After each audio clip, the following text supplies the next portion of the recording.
Hello and welcome to the Purposeful Banker, brought to you by Q2, where we discuss the big topics on the minds of today's best bankers. I'm Cheryl Brown. Welcome to the show. Today we're joined by someone who's made many appearances on the Purposeful Banker, Adam Blue, our Chief Technology Officer at Q2, and we're going to get to talk about one of Adam's favorite topics, AI. So at Q2's recent Dev Days 2025, Adam gave a keynote that was very on brand for him, of course, and it set the tone for how Q2 looks at what's next in technology and innovation. He's talked about AI as art, about what happens when creativity and technology meet, and about how we can use AI not to replace people, but to amplify what makes us human. And we're calling that AI for everyone. We'll dig into some of those topics and the tangible ways they're coming to life here at Q2. So welcome back, Adam. Hey, thanks, Cheryl. Happy to be back.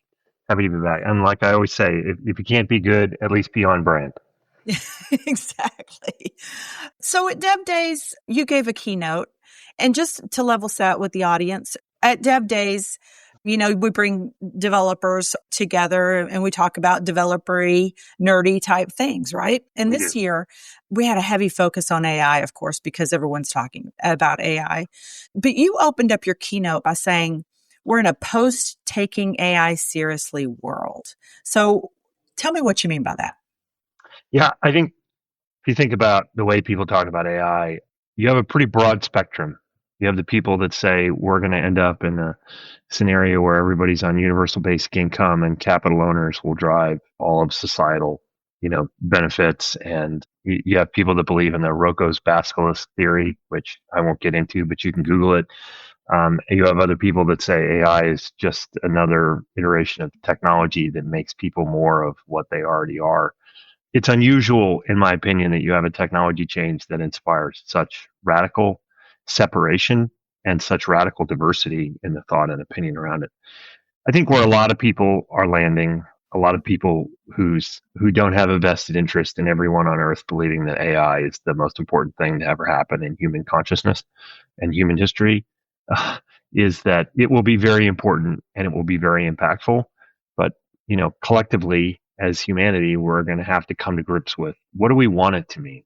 How do we want this to happen? And so when I kind of joked we were in a post-taking AI seriously world, I'm starting to see more and more conversations about what's the impact going to be? How do we think about realistic guardrails? What will the societal impact of AI be? What is it good for and what is it not good for?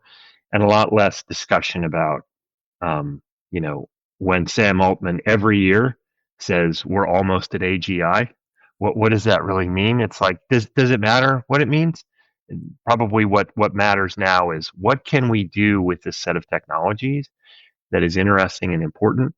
And rather than focusing on the disruption of what happens or the excitement or the kind of histamine reaction that we're having, it's a lot more interesting to ask the question, how do we get more out of our organizations? How do we get more out of our people? How do we get more out of ourselves by using AI to do more things that we wanted to do, but being intentional about it and grabbing it by the handle, as opposed to this kind of very fanciful sort of thinking about it. So that was kind of my thought to open the talk that way. Well, in that keynote, you went back to some topics that you've talked about on this podcast, and that's where AI, it's as much of an art form as it is a science. So unpack that just a little bit, what that means for us in the banking industry. Yeah, I think I'm going to get vaguely philosophical here, but I'll bring everybody along. So in the beginning, we had analog technology, right? And analog technology it's not discrete. It's not digital. We had AM radio and FM radio, and we had analog guitar amplifiers. And the guitar amplifier to me is a great example. It is a fantastic technology. It behaves in moderately unpredictable but artful ways. If you've ever seen someone or listened to someone, and I guarantee everyone has, who's really good at playing the guitar, they are, in a sense, playing the amplifier as much as they're playing the guitar, right? The impacts of distortion, the sound of the amplifier, the people use pedals to modify the signal. All of this happened for years and years and years in the analog domain. And it's fantastically satisfying in the analog domain. And we've modeled all the amplifiers and pedals and all that other stuff digitally. So now I can play Rocksmith on my PC, and I can sound like Angus Young of AC/DC without, 12 by 12 inch Dumble, amplifiers. That's fine. But the point is, we used to engineer things around tolerances, and we had negative feedback loops, and we thought about the way they work.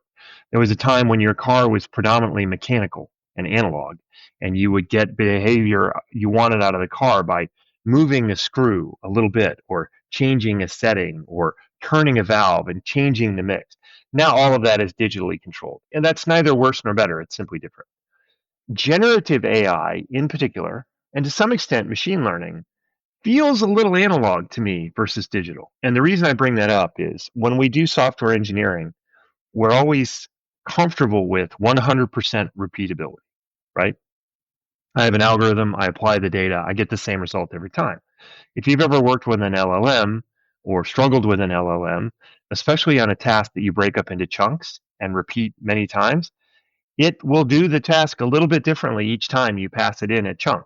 You have to remind it that, no, do it like this, like you did it the first time. And part of the reason for that is that embedded in the LLM is a certain amount of randomness, a certain amount of intentional chaos, because the models themselves are probabilistic and not fixed. Well, when I learned computer programming, I learned garbage in, garbage out, and specificity and functional programming, which is this mathematical, almost digital purity, right? If you've ever worked with electronics, you know that the worst thing you can do is design an electronic circuit that relies on a really, really significantly narrow input voltage, because the wall current that comes out of your wall is garbage. It's full of noise. It varies up and down. If you've ever measured it, I don't recommend this. It's a great way to get electrocuted. But if you've ever measured it with a voltmeter, your wall current, because you're fighting with an automation system in your house that turns the lights on and off, you'll find out from day to day, minute to minute, the quality of your wall current varies. Yet we have all these analog technologies that work beautifully. Ever try and run a dimmer on an LED bulb and it just flickers on and off? That's the intersection of analog power and digital LED, right? The mismatch is awkward. It doesn't work well. So if you want to do well in AI, you have to think a little more like an artist or a brilliant guitar player. And you have to understand that the technology has this analog-like component. It's a different kind of engineering. And thinking about that engineering, thinking about the downsides, thinking about protecting yourself from problems, thinking about taking advantage of that little bit of randomness in the engineering, it's a very, very different approach, right? And because that approach is different, a lot of the ways that we do traditional software engineering are not as applicable anymore. And so, there's a continuum in everything you do. Like, you make a grilled cheese sandwich. There's a lot of different ways to make a grilled cheese sandwich. Right. I've made many grilled cheese sandwiches in my life. I feel like I can make a pretty good grilled cheese sandwich. And I have my procedure, but it varies depending on which pan I pick up, which burner I use on the stove, which kind of cheese comes out. And my reptilian hindbrain kind of knows how to deal with using the Horizon organic all milk cheese slices versus the really good way to make a grilled cheese, which is your good old Kraft plastic cheese, right? That's the best one. But you need a little different technique to do those kind of things. Different kind of bread. Is bread cold? Is bread warm? All of that is embedded, right, in my neural network that lives in this, kind of fat melon of neurons between my ears. There's a certain randomness to that becomes artful about the way you produce your grilled cheese. It's not a fixed algorithm. Using the same algorithm on different inputs all the time creates chaos. It creates outcomes that are not ideal. And so as engineers, as product managers, as support people, as implementation engineers at Q2, we have to shift away from this very digital thinking. We have to embrace a little bit of the chaos. We have to embrace some of the randomness. And the word I use for that is art.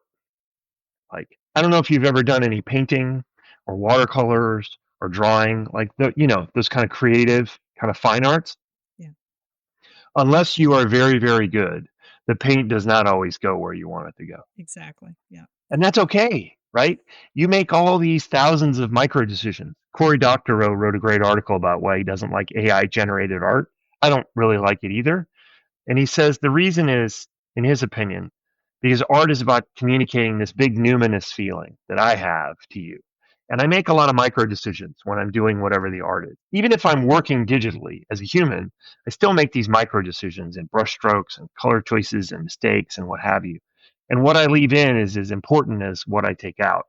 A slip of the chisel on the marble might be as important as my intentional stroke against it when I'm doing sculpture. All that's lost when AI does the work. And so I think for the most part, I don't know if people can always definitively identify when it's AI art or not AI art because it's getting very good from a simulacrum sense. But I can always identify when I don't feel very much about it. Right. You And can see when the human part is missing somehow. that's right. I'll take a heartfelt crayon drawing on the back of a Stuckey's menu over the best piece of digitally rendered slop that you've ever produced. And so the art is in, we have this new tool. It's a fantastic tool, but it's got this analog component to it.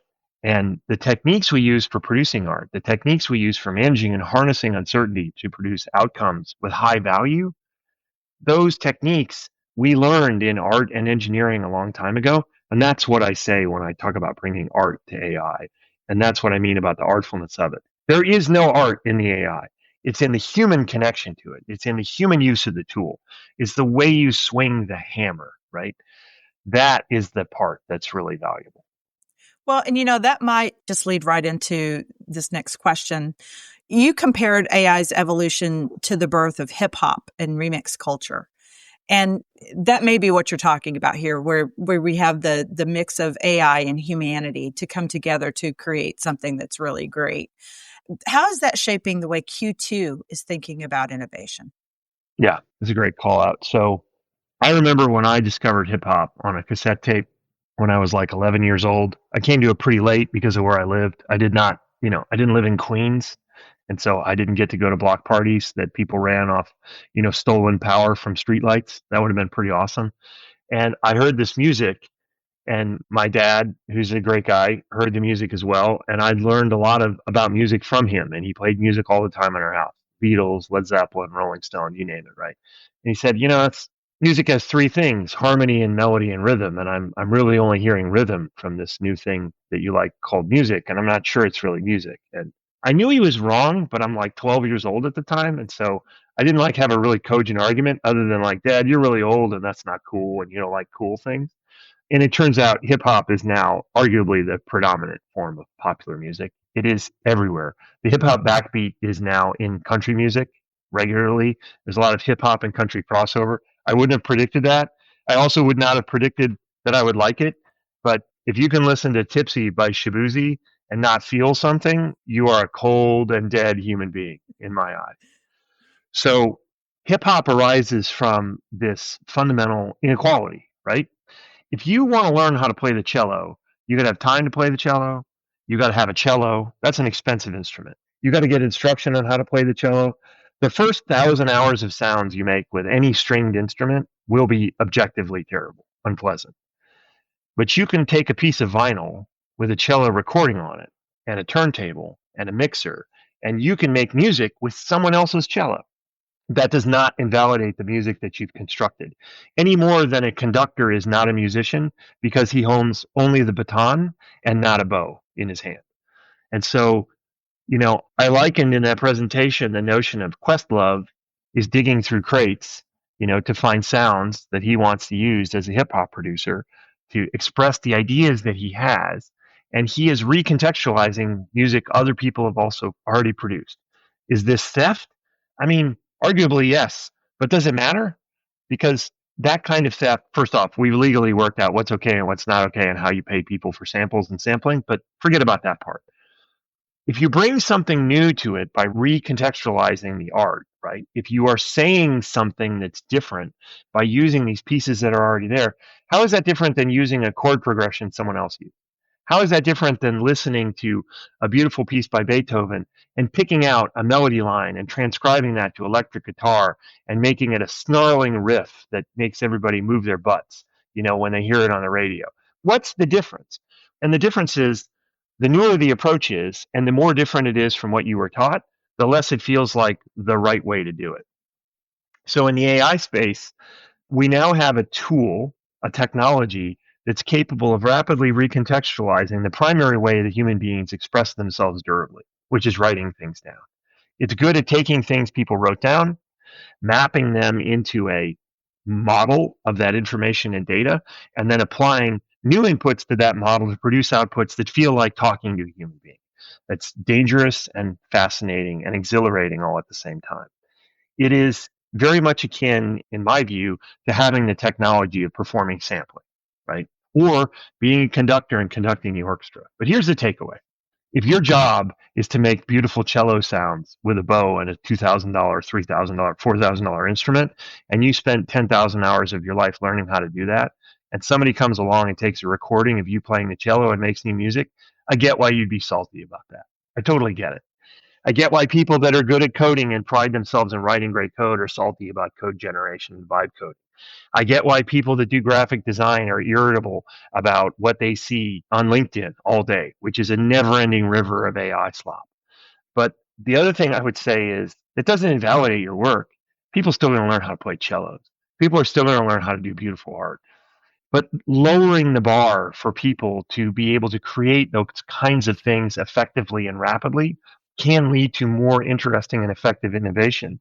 And the fact about great hip hop music is not that you can produce it quickly or not that you don't have to assemble all of the people that were in the orchestra to make the music. It's that you get this massive set of choices, right? You know, Childish Gambino flips an Adele sample in a couple of his songs and then layers it over the top of like very classic 808 beats.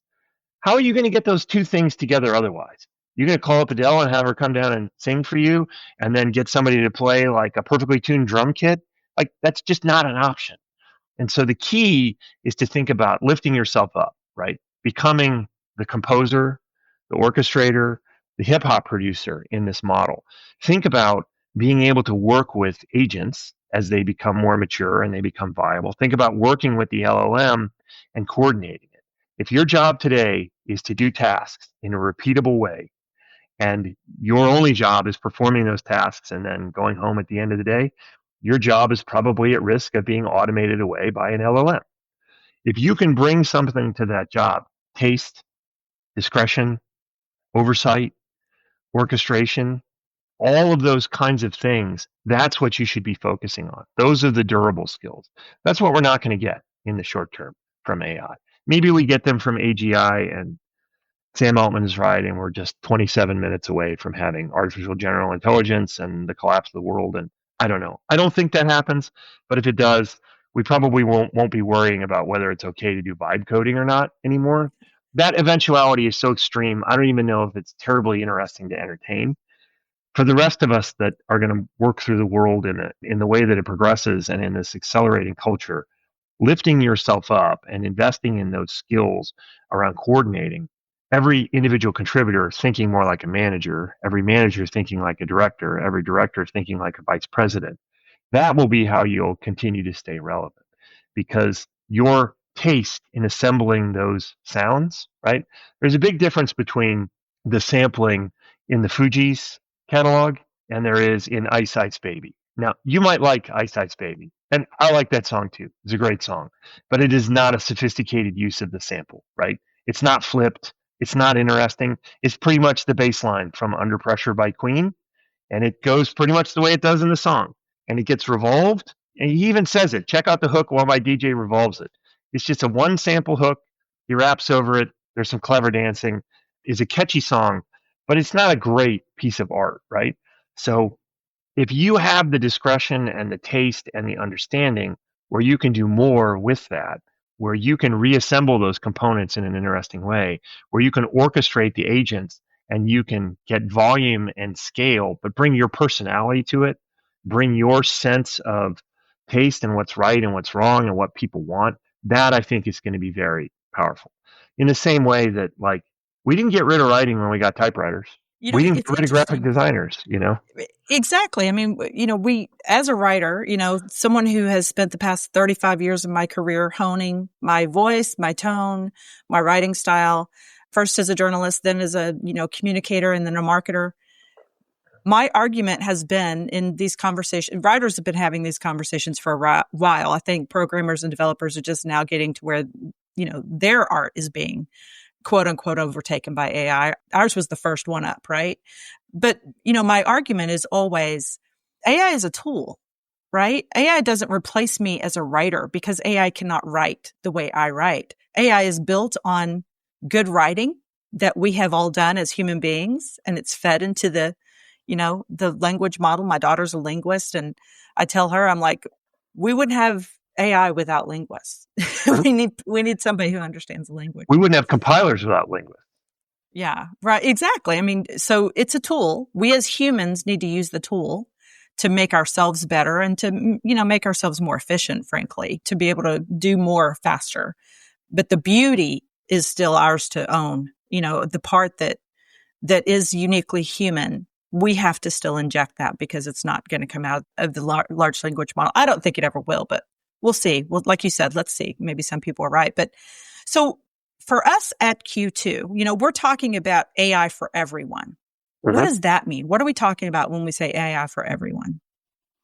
Every time there's a technology shift in humankind, there tends to be an implicit sorting. And when the sorting happens, a lot of times technologies pay off in a more significant way for people on the upper end of the income curve. Just a reality, right? Now, over time, thanks to human ingenuity and sometimes just human cussedness, we're often able to return some of the rents of the value of technology back to people at the other end of the economic spectrum. And so there's probably less worldwide hunger and poverty in the last 5 years than there was at any other time in human history. I don't love late stage capitalism, but I do not have a proposal for anything better. And so when these technology events come along, the first people that can benefit the most are the people that are well positioned, and they tend to be affluent and they tend to be highly educated, and they take advantage. What I'm cautious about, and I have been, and this is true of mobile, it's true of computing generally, it's true of the Industrial Revolution, is making sure that AI is accessible, especially in financial journeys. So when we say it's for everyone, in a practical sense, we mean it's for employees at Q2, it's for employees of financial institutions, it's for customers of both, it's for partners of Q2. We can use AI across the spectrum of what we do. In a more philosophical sense, what I mean when I say AI is for everyone is that I don't want some segment of the market left behind in our shift to AI and our shift to using the technology to change the way that financial journeys can happen. We need to make sure that we are using AI to lift up people that maybe don't have a lot of money to invest. We need to make sure we're using AI to lift up people that maybe don't have large running daily balances. We need to use AI to increase education and inclusion in the financial system. If we can figure out a way to use AI to reduce the cost of delivering digital, and that lets us make better inroads on addressing the needs of people that are unbanked or underbanked, that's very, very valuable for everyone. A world in which a whole lot of people drive Ubers and make food and run DoorDash for relatively compressed wages, and a relatively small number of people do all the information work and make extraordinary amounts of money is not a very interesting world to live in. Even if, in my opinion, you're one of the people that works in the information worker space and makes a lot of money, it's not a place I want to live. It's just not interesting. And so AI is for everyone means we're going to broadly apply the technology across a wide set of use cases at Q2. But AI is for everyone also means let's not leave anybody behind in the way that the financial system and the financial journeys that people take evolve, because lifting everyone up literally lifts everyone up. So being able to capture some of the benefit of AI and making sure that that is evenly felt, I think is really important. I don't know how much impact at Q2 we can have on that directly, because we're a company that has a mission to strengthen community financial institutions, to build strong communities. On a day-to-day basis, we will partner with our financial institution partners to make sure that accessibility of financial products and education and everything else is really paramount. And then they, in turn, will empower the people they work with, individual consumers, small businesses, large corporate entities. So it takes a partnership from everybody to do that. But I think we can bring visibility to it, and we can think about delivering AI in a way that it is maximally accessible up and down income levels, up and down use cases, up and down all the different ways that people interact with the financial system. Speaking of use cases, at Dev Days, we demoed 4 use cases for AI. We had one that was an AI assistant for account holders and customer service reps. We had one that enabled better self-service tech support for financial institutions.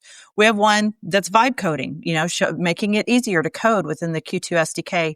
And then we had one that kind of demonstrated an agentic AI ecosystem.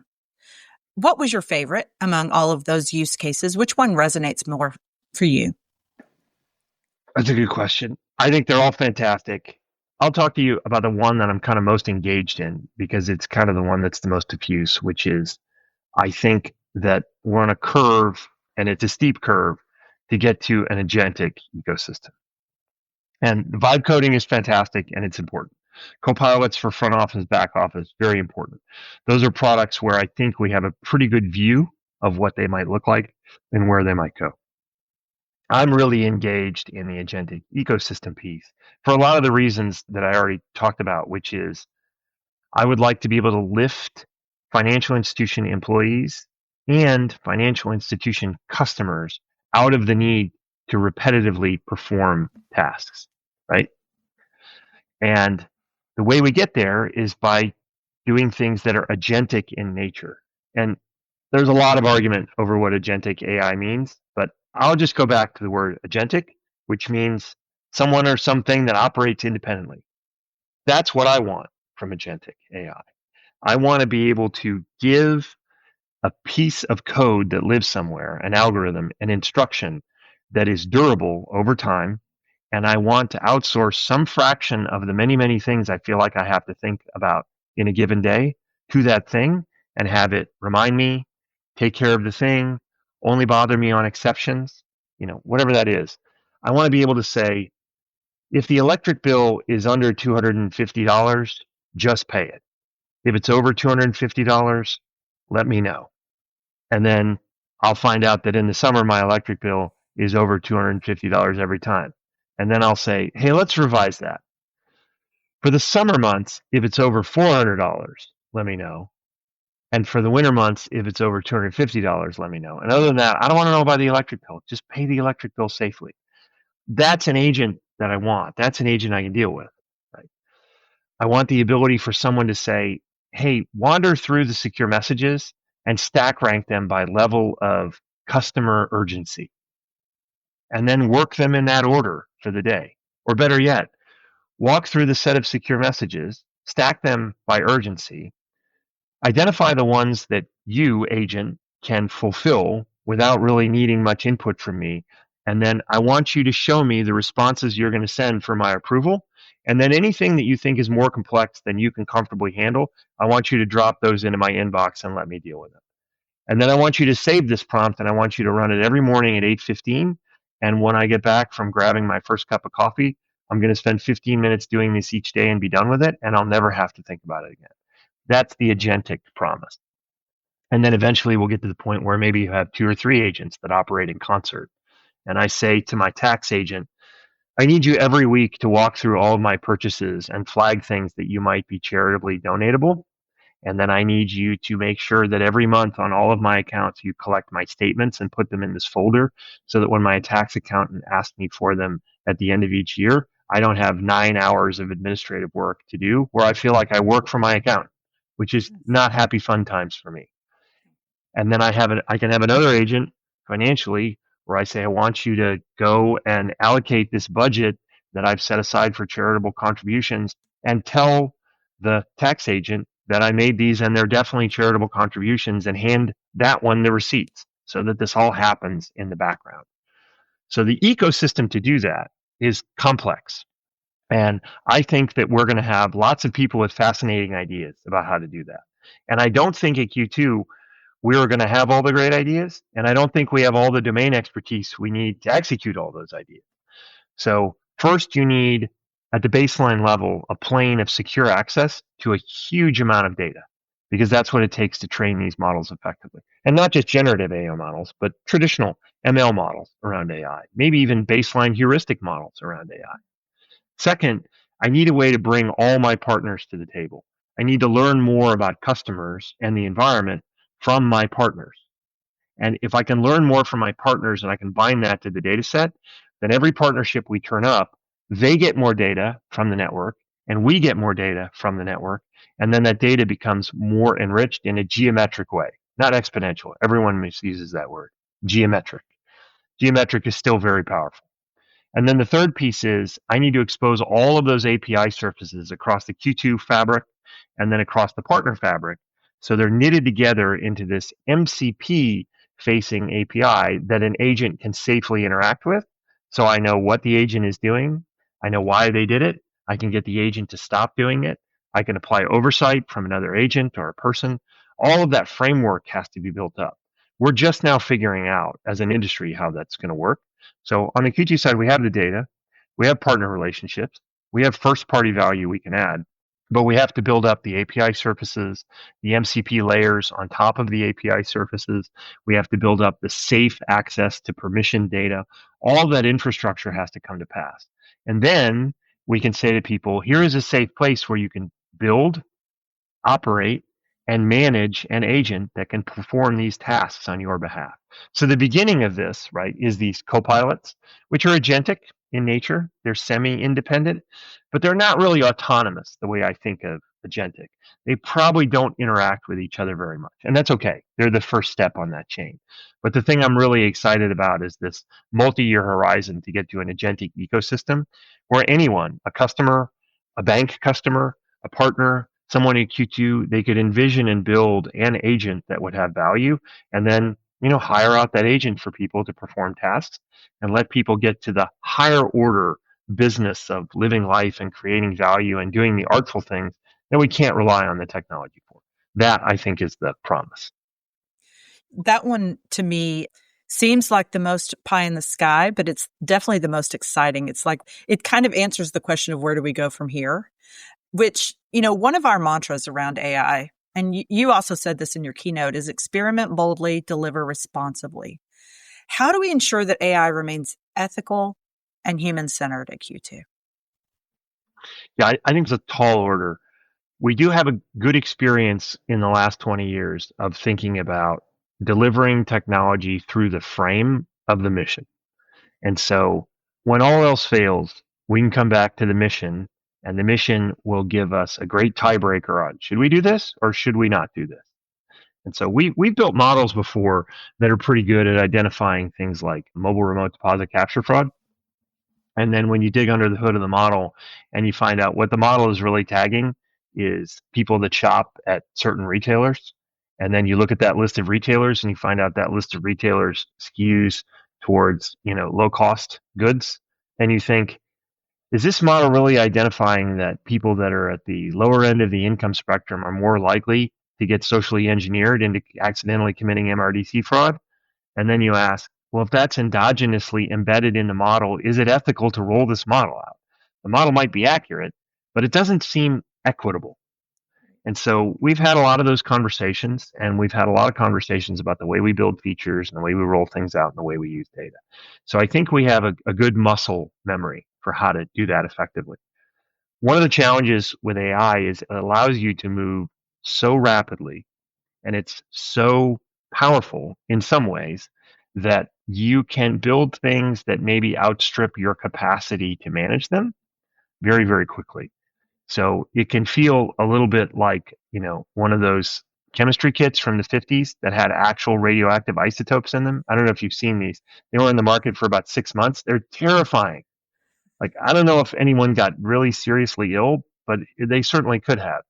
And it can feel like accidentally ending up in somebody's fissionable materials drawer when you work with some of these things. So we'll apply the same principles we've always applied, which is to be focused on the problem, not the solution, to center the end user in the conversation around design and governance, and then to be respectful and thoughtful about the way that compliance and security frameworks work.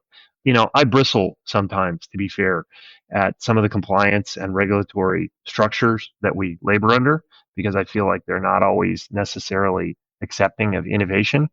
But as we are able to accelerate our use of technology and move faster and faster, I think we will be happier and happier that there are guardrails and there is governance and there is risk management thought wrapped around these things.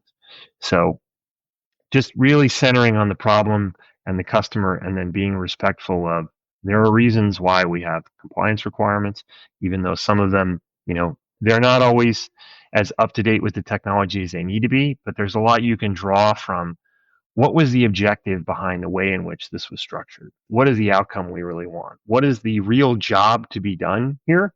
And can we make sure that our solutioning doesn't outstrip the nature of the solution to the problem and become something that's bigger than that? So I'm hopeful that we can intersect being aggressive with AI technology and being thoughtful about the way we impact people's lives and the way we distribute the returns from implementing that AI technology. But it is a challenge, and it's something we talk a lot about and think a lot about. Well, Adam, as always, it's been a pleasure to have you on the pod. I think if we can take one thing from today's discussion, it's that AI doesn't make banking less human, right? It gives us a space to be more human, to listen better and build faster and serve more people in more meaningful ways. I mean, does that pretty much sum it up for you? Yeah, I think it does.